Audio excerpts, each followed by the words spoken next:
안녕하세요. 영상 공부방의 김성래입니다. 앞으로 영상에 관한 재미있고 유익한 이야기들을 해볼까 하는데요. 이야기에 앞서서 구독과 좋아요를 눌러주시면 복 받으실 겁니다. 앞선 영상에서 효과적이지만 누구나 이해할 수 있을 법한 합리적인 방식의 색을 보여줬다면 아주 역설적으로 색 보정을 사용한 부분도 있습니다. 먼저 이야기할 공간은 이 영화에서 가장 중립적인 색감을 보여주는 공간인데요. 여기서 중립적이란 가장 일상에 가까운 색들을 보여주는 장면을 이야기합니다. 베이비 드라이버는 공간을 보여주는 방식에 상당히 신경을 많이 쓴 영화라고 생각을 합니다. 영화를 보다 보면 대부분 공간에 어떤 색감을 부여하는 방식으로 작업을 했었죠. 하지만 이 영화에 비교적 중립적으로 색 보정을 한 것처럼 보이는 공간이 있습니다. 바로 빨래방인데요. 약간의 오렌지 팁이 들어가긴 하지만 다른 부분에 비교해서 상대적으로 어떤 편향이 도드라진다고 하기 어렵습니다. 사실 둘의 관계가 깊어지는 장면이라 영화에서 강조하는 핑크를 이런 식으로 강하게 써도 이상하지 않았을 겁니다. 하지만 이 영화에서는 역설적으로 로맨틱해 보일 수 있는 공간을 비교적 평범하게 보정했습니다. 대신 여러가지 색의 옷을 넣어서 동시에 돌리면서 독특한 분위기를 연출합니다. 색 보정보다는 공간 연출을 통해서 분위기를 만들었다고 해야 될 것 같은데요. 일상적인 공간에서 일어나는 비일상적인 상황이라는 역설적인 모습을 강조하기에는 공간을 일상적으로 보이도록 하는 것이 더 어울렸을지도 모르겠다는 생각이 듭니다. 현명함, 역발상. 이런 식으로 역설적으로 보정한 부분이 또 있는데요. 주인공의 과거 회상컷입니다. 주인공이 가진 이명의 원인이자 부모님을 잃은 교통사고가 나는 장면입니다. 소위 아픈 기억임에도 불구하고 영화 전체에서 가장 따뜻하게 보정이 되어 있습니다. 그다지 기억하고 싶지 않은 과거라면 낮은 채도의 차가운 색감이 더해지고 거친 질감이 도드라지도록 보정을 해도 충분히 이상하지 않았을 겁니다. 그런데도 이 영화에선 그렇게 하지 않았죠. 게다가 영화 전반에서 사용되지 않은 비네팅 역시 적용되어 있습니다. 밝기 조절이 아니라 블러나 글로우 효과를 사용한 것으로 보입니다. 앞서 로맨틱한 장면을 무난하게 보정한 것만큼이나 아픈 기억을 따뜻하고 밝게 보정하는 것은 참 역설적인데요. 비극적인 상황을 더 비극적으로 보이도록 하고 싶어서 이렇게 보정한 것이 아닐까 싶습니다. 이외에도 격렬한 야외 추격 장면에서도 화면에 전체적으로 핑크가 들어가 있거나 따뜻하게 표현하는 부분들이 많은데요. 이렇듯 이 영화는 분위기와 상반되는 보정을 한 부분들이 꽤 많이 보입니다.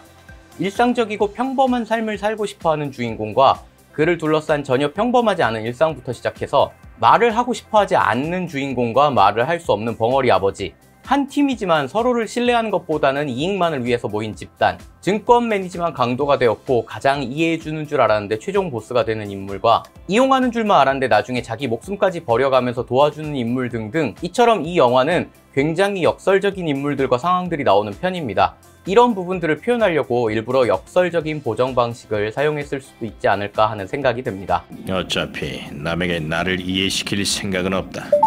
이 영화는 굉장히 많은 디테일들을 가지고 있는 영화입니다. 자세히 뜯어보면 독특한 부분들이 많은데요. 예고편에서 볼 수 없는 부분들이 많아서 설명해드리기 좀 어려운 부분들이 있습니다. 전체적으로 봤을 때 반복되는 상황들을 많이 보여줍니다. 집에서 아버지와 있을 때 TV를 많이 보곤 하는데요. TV에서 나온 대사들을 다시 사용하는 장면들도 꽤 많습니다. 자신이 듣는 현장의 소리들을 샘플링해가지고 음악을 만드는 주인공의 모습을 보면 이런 반복은 인물의 성격적인 모습과 영화의 형식을 맞추려는 노력이 아닌가 싶습니다.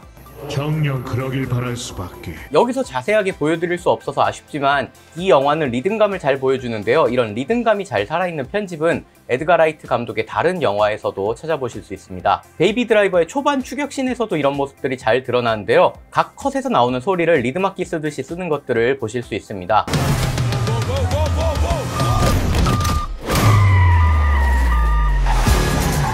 앞서 말한 데킬라 예고편에서도 이런 모습들을 더 잘 보실 수 있죠. 추격신과 같이 격렬한 장면들이 지나가고 나면 긴장을 풀어주기 위해서 조금 차분한 장면들이 붙는 경향이 있는데요.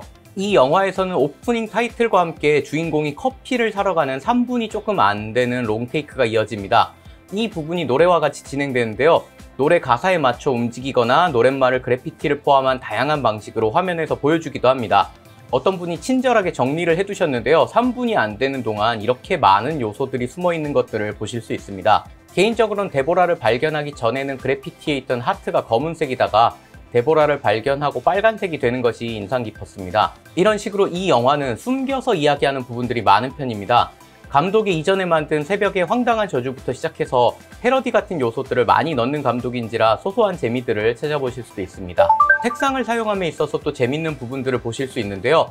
캐릭터들이 입는 옷의 색깔들입니다. 배츠는 영화에서 빨간색 옷을 입고 있는 경우가 많습니다. 심지어 다른 옷을 입어도 속에 빨간 셔츠를 입기도 하죠. 물론 중간에 아예 다른 옷을 입을 때도 있지만 이때는 가면을 쓰고 자신을 완전히 숨기는 상황이기 때문에 그랬던 것 같습니다. 그리고 이런 배츠는 주인공을 탐탁지 않아 하는 모습을 보여주기도 합니다. 반대로 주인공을 귀엽게 봐주는 버디는 파란색 계열 옷을 입곤 합니다. 연인으로 나오는 달링은 분홍색이나 자주색 옷 계열들을 입곤 하는데요. 색상환으로 놓고 봤을 때 레드를 입은 배츠와 블루를 입은 버디, 그 사이에 색을 옷을 입은 달링의 조합은 꽤나 재미있는 조합이 아닌가 싶습니다.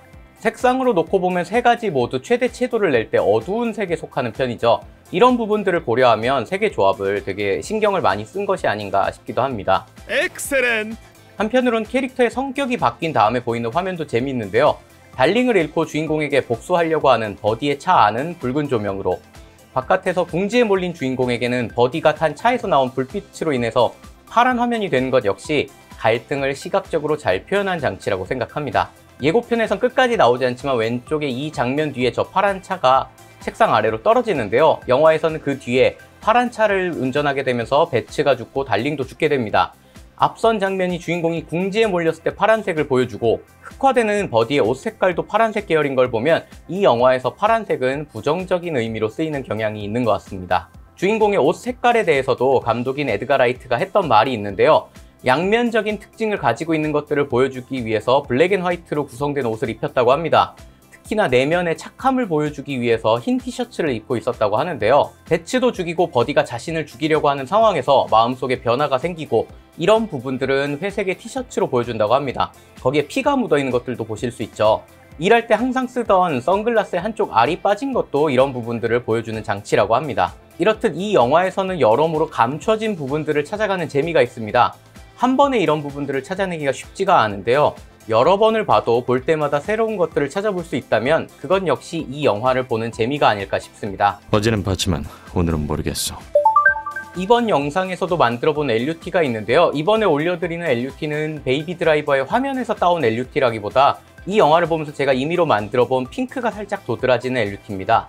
개인적으로 사용하시는 것은 자유지만 재배포나 비용을 받으시는 건 안 됩니다.